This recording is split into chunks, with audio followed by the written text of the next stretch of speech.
بص كده يا عزيزي الخبر ده بالظبط رسميا بكره المعلق على قناه اون تايم سبورتس خليل البلوشي اللي هو صاحب المقوله الشهيره 9 بتوقيت الاهلي هيعلق بكره ان شاء الله على ماتش الاهلي وجورماهيا الكين اللي انا شايفه والناس كلها شايفاه مش انا بس، يعني ماتش تحصيل حاصل. طيب ايه اللي يخلي الدنيا مقلوبه علشان ماتش زي ده؟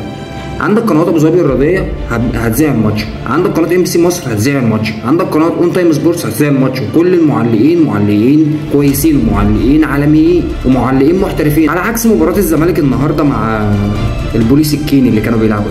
طيب ايه اللي يخلي القنوات دي كلها مهتميه بماتش تحصيل حاصل زي ده؟ بالظبط كده يا عزيز قلبي، هو الحدث اللي هيتم بعد الماتش حدث تاريخي، احتفاليه اسطوريه للنادي الاهلي بكره تسليم الدرع الدوري الجديد.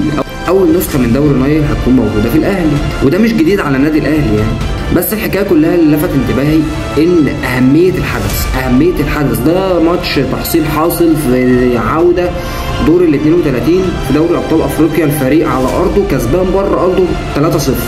فان يخلي كل القنوات دي وكل الاهتمام ده بالحدث اللي هو تسليم درع الدوري للنادي الاهلي، فده بيبين لك مدى جماهيريه النادي الاهلي، مدى الاستفاده من ورا النادي الاهلي اعلاميا وتسويقيا وتنظيميا وكل حاجه.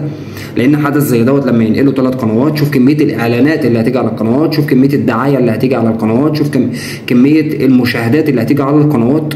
وانا بصراحه عجبني فكره ان خليل البلوشي هو اللي هيقدم او هو اللي هيذيع بكره ماتش الاهلي وجورماهيا الكين، او هو بمعنى اصح هو اللي هيذيع بكره الاحتفاليه بتاعت النادي الاهلي. وكمان ابراهيم فايق ما نزل بوست قال ان في مفاجاه بكره، وتقريبا المفاجاه دي ان هم هيغطوا الاحتفاليه من ارض الملعب، يعني قنوات ام بي سي مصر هتغطي الاحتفاليه من ارض الملعب مع اللعيبه، اهل اللعيبه، الجهاز الفني، الاداريين، الجمهور، كل الكلام ده. فبالتوفيق للنادي الاهلي، وبكره ان شاء الله مع بعض في تغطيه الحدث التاريخي ده بالنسبه للنادي الاهلي. السلام عليكم.